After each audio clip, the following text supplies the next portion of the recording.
அறுபடை வீடு கொண்ட திருமுருகா திருமுருகாற்றுப்படை தனிலே வரும் முருகா முருகா அறுபடை வீடு கொண்ட திருமுருகா திருமுருகாற்றுப்படை தனிலே வரும் முருகா முருகா அறுபடை வீடு கொண்ட திருமுருகா பாட்டுடை தலைவன் என்று உன்னை வைத்தேன்.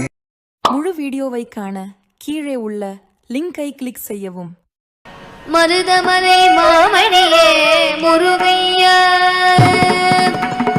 மருதமலை மாமணியே